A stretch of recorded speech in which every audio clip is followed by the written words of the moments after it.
கர்த்தர் இயேசு கிறிஸ்துவின் இனிய நாமத்தில் உங்கள் அனைவருக்கும் வாழ்த்துக்கள். சங்கீதம் 119 5வது வசனம்.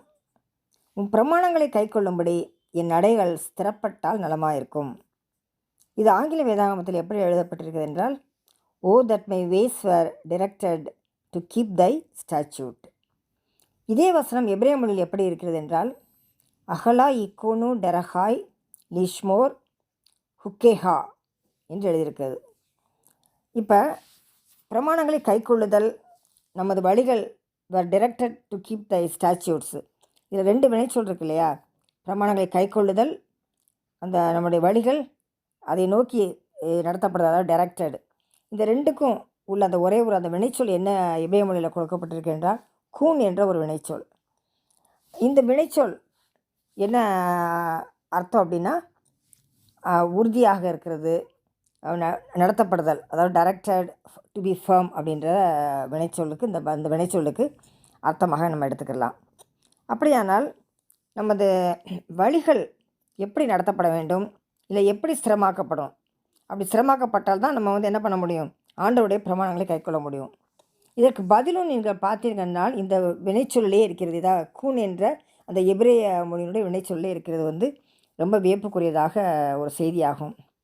நம்ம அடிக்கடி பார்த்துருக்கோம், அதாவது எபிரேய மொழியில் ஒரு சொல்லானது பல அர்த்தங்களை கொடுக்கும் என்று. அந்த வகையில் பார்த்தோமானால் கூன் என்ற இந்த வினைச்சொல்லுக்கு இன்னொரு அர்த்தமும் இருக்கிறது. அதாவது டு பி ஃபிட்டட், அதாவது பொருந்துதல், ஒன்றோடு ஒன்று பொருந்துதல். இப்போ இந்த அர்த்தமானது நமது இந்த 119 சங்கீதம் 5வது வசனத்திற்கு எப்படியாக என்ன கருத்தை கொடுக்குறது என்று பார்ப்போம். சரியா? அதாவது பிரமாணங்களை கைக்கொள்ளுறது, நடைகளை ஸ்திரப்படுத்துவது அப்படின்றதுக்கு உறுதியாக பற்றி கொள்வது அப்படின்னு, அதாவது இந்த பிரமாணங்களை அப்படின்னு பார்க்குறப்ப ஒரு உதாரணத்தை நான் சொல்ல விரும்புகிறேன்.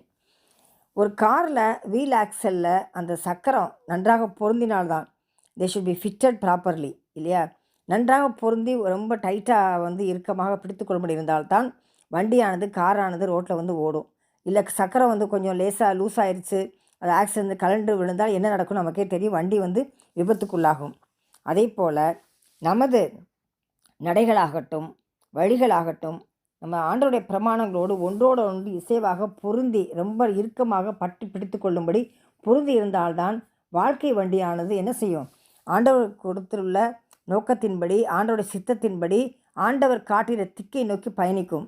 இல்லாவிட்டால் நமது வழிகளும் நடைகளும் ஆண்டவருடைய பிரமாணங்களோடு ஒன்றோடு ஒன்று இருக்க பொருந்தாவிட்டால் நமது பயணமானது என்னாகும்? அது விபத்துக்குள்ளாகும், ஆபத்துக்குள்ளாகும். நாம் சரியாக வாழ்க்கையை ஓட்டாது மட்டுமல்லாமல் நம்மோடு பயணிக்கின்ற பிறரையும் சேர்த்து நம்ம ஆபத்துக்குள்ளாகும். எனவே நமது வாழ்க்கையிலே நமது நடைகளும் நமது வழிகளும் ஆண்டவருடைய பிரமாணங்களோடு பற்றி பிடித்து கொண்டு ஒன்றோடு ஒன்று இசைந்து பொருந்தியிருக்க வேண்டும். அப்பொழுதுதான் நமது வாழ்க்கை பயணம் ஆண்டவருடைய சித்தப்படி இனிதாக இருக்கும்.